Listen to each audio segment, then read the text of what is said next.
Sebelum menyaksikan video ini, pastikan bosku jangan lupa subscribe. Karena subscribe itu gratis plus bonus tonton video terbaru setiap harinya. Jangan lupa ya. Gusti mboten sare. Kondisi Ade Armando semakin membaik dan bahkan bisa tertawa. Ya kemungkinan beberapa minggu ini Ade Armando pasti bisa pulang ke rumah dan kemungkinan bisa rawat jalan. Tetapi bagaimana dengan pelaku pengeroyokan Ade Armando? Nah, aparat kepolisian sudah bertindak tegas dan bahkan sudah menangkap 7 pelaku pengeroyokan Ade Armando tersebut. Bahkan 1 diantaranya sebagai provokator.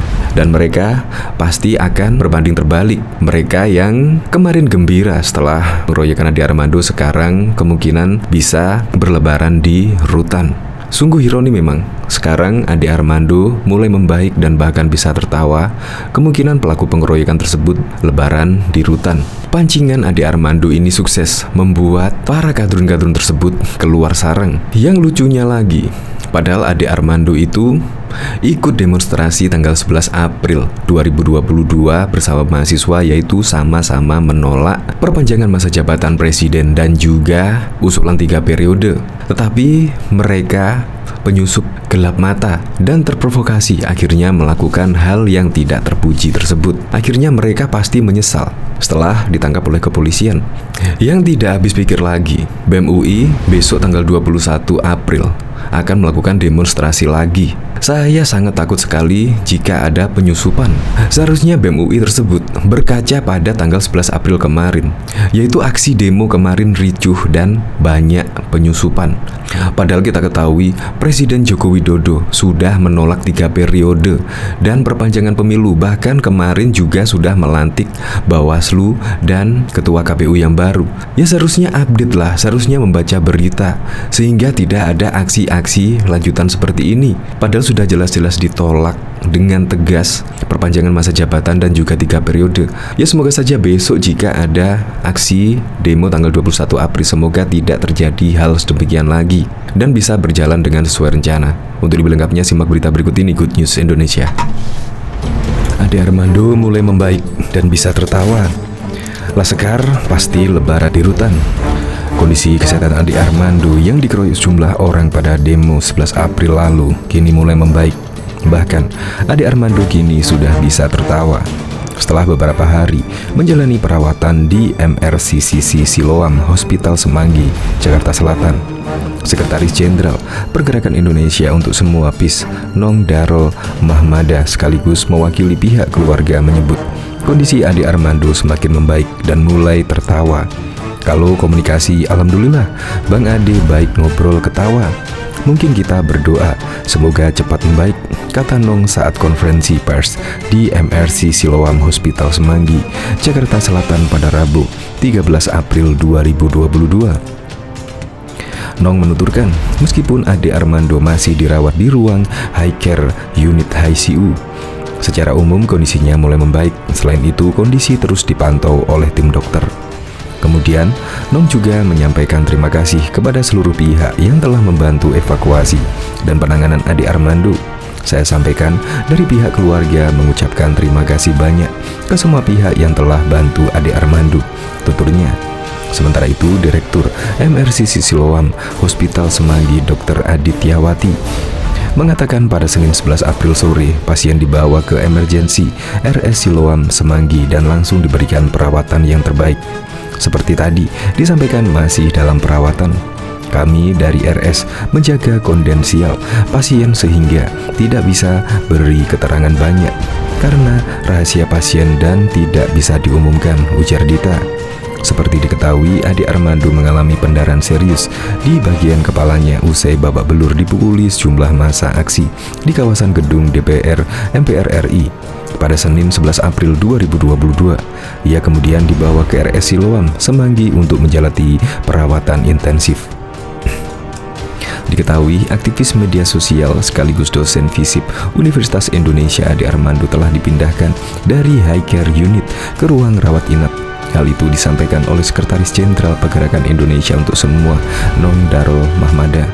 Diketahui, Ade dirawat di rumah sakit usai dibukuli sekelompok orang di tengah demonstrasi di kawasan gedung DPR pada Senin 11 April lalu. Ade sempat dirawat di ICU, kemudian beberapa hari setelah dipindahkan dari unit gawat darurat UGD Senin malam. Kemarin sore dipindahkan ke ruang rawat inap yang ditangani intensif, jadi bukan ruang rawat inap biasa karena masih dalam pengawasan, kata Nong saat dihubungi pada Kamis 14 April. Meski begitu, Nong tidak mengatakan di ruang mana Ade dirawat sebab Ade saat ini masih dalam pemantauan dokter dan tidak bisa dikunjungi kecuali diizinkan pihak keluarga. Karena itu, belum bisa menerima kunjungan selain pihak yang diizinkan pihak keluarga supaya Bang Ade bisa istirahat, ujar Nong. Ade disebut mengalami pendarahan di otak belakang karena insiden tersebut. Meski demikian, kondisi Ade saat ini sudah kian membaik.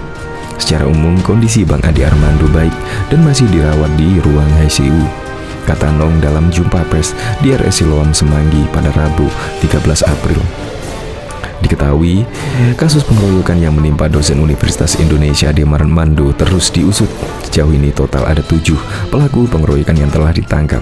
Totalnya jadi total 7 pelaku ditangkap, kata Kabid Humas Polda Metro Jaya Kombes S. Zulfan di Mapolda Metro Jaya, Jakarta pada Kamis 14 April. Awalnya polisi berhasil mengidentifikasi 6 pelaku pengeroyokan Ade Armando. Mereka adalah Dia Ulhak, Komarudin, Muhammad Baja, Ahmad, Abdul Latif, Ade Permana, dan Abdul Manaf. 4 orang pertama telah ditangkap kepolisian pada Selasa 12 April hingga Rabu 13 April. Belakangan Abdul Manaf dinyatakan tidak terlibat dalam pengeroyokan Ade. Sulpan mengatakan, selain 6 orang tersebut, pihaknya telah mengidentifikasi 2 pelaku lain yang diduga terlibat dalam pengeroyokan. Dalam perkembangan penanganannya, ada orang-orang lain yang diduga ikut terlibat dalam melakukan kekerasan, di mana ada 2 orang yang kita sudah berhasil melakukan penangkapan. Di antaranya atas nama Marcos Iswan, dia berperan dalam melakukan pemukulan kepada korban, jelas Sulfan. Pelaku berikutnya yang ditangkap adalah oleh polisi bernama Alfikri Hidayatullah. Pelaku tersebut turut berperan memukul Ade Armando. Yang bersangkutan kita tangkap di Jayakarta, Jakarta Selatan dini hari tadi sekitar pukul 2.55, jelas Sulfan.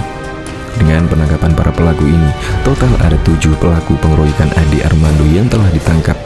7 pelaku itu terdiri atas 6 pelaku pengeroyokan dan 1 orang provokator. Pelaku pengeroyokan adalah Abdul Latif, Dia Ulhak, Muhammad Baja, Komarudin, Alfikri Hidayatullah, Marcos Iswan, dan pelaku provokator adalah Arif Ferdini. Bahkan diketahui pada aksi 11 April, pegiat media sosial sekaligus dosen Universitas Indonesia Ade Armando dikeroyok hingga babak belur. Kemudian beredar sebuah video yang diduga adalah ibu-ibu yang sempat memprovokasi pengeroyok Ade Armando terlihat menangis sambil meminta maaf kepada ditangkap aparat kepolisian. Video itu beredar di jejaring sosial Facebook. Unggahan itu membuat foto ibu-ibu berjilbab pink itu yang sempat terlihat dalam video pengeroyokan, sebuah video ibu-ibu yang tengah minta maaf kepada polisi sambil menangis. Kemudian dilakukan penelusuran untuk cek fakta. Video ibu-ibu menangis minta maaf itu tidak berkaitan dengan kasus pengeroyokan Ade Armando. Berdasarkan laporan Mutkob.id, video itu merupakan potongan dari video berdurasi 3 menit 6 detik yang diunggah oleh kanal YouTube Tribun Medan TV. Video itu diberi judul Ibu Penarba SPKT Polres Siantar menangis minta maaf atas perbuatan putrinya.